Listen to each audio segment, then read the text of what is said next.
आप नहीं आए होते तो मैं क्या कर रहा होता अभी इस समय?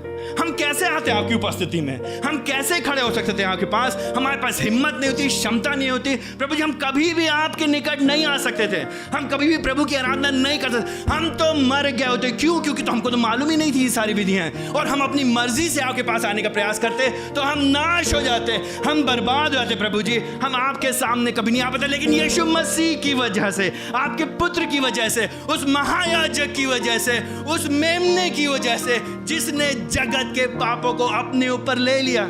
इसीलिए यूहन्ना क्या कहता है? ये देखो परमेश्वर का मेमना जो जगत के पापों को लिया जाता है। और फिर क्या किया उसने? वो छावनी के बाहर जा करके, छावनी के बाहर जहां पे लोग हैं जो बर्बाद है, जो जिनके ऊपर श्राप है, जो परमेश्वर की उपस्थिति में नहीं है, जहां पे गंदगी, यीशु मसीह आपके लिए, यीशु मसीह मेरे लिए छावनी के बाहर चला गया, हमारे दोष को अपने ऊपर लेकर के, ताकि जब हम उसके सामने खड़े हो तो हम निर्दोष गिने जाए। क्यों? क्योंकि वो निर्दोष था, हम निर्दोष नहीं है। हमारे पापों के दोष को यीशु मसीह ने ले लिया। ये सारे बलिदान, ये सारी बातें हमको बार बार चिल्ला करके, अलग अलग तरीके से, अलग अलग एंगल से, अलग अलग कोण से हमको बार बार ये दिखाते हैं। एक हीरे के अलग अलग पहलू है, अलग अलग पहलू है। भैया पवित्र बनो, भैया शुद्ध बनो, भैया प्रभु के लिए जियो, भैया प्रभु की आराधना करो, लेकिन तुम कर नहीं सकते हो, तुम्हारे अंदर क्षमता नहीं है।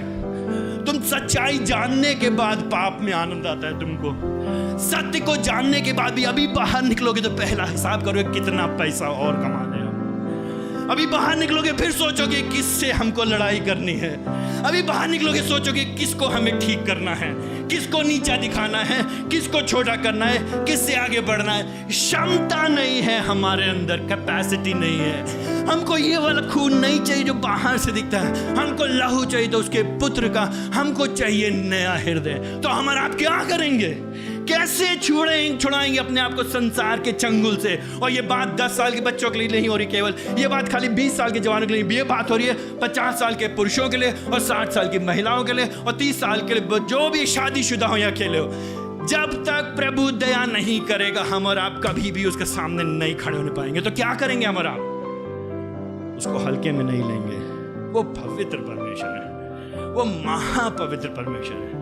हम अपने आप को उसके सामने नम्र करेंगे, हम उससे क्षमा मांगेंगे, हम अपने बच्चों को चिताएंगे, हम अपने पड़ोसियों को चिताएंगे, हम अपने मित्रों को चिताएंगे और कहेंगे आओ मेरे साथ उसकी आराधना करें जिसने हम पे दया किया अपने पुत्र के बलिदान के द्वारा।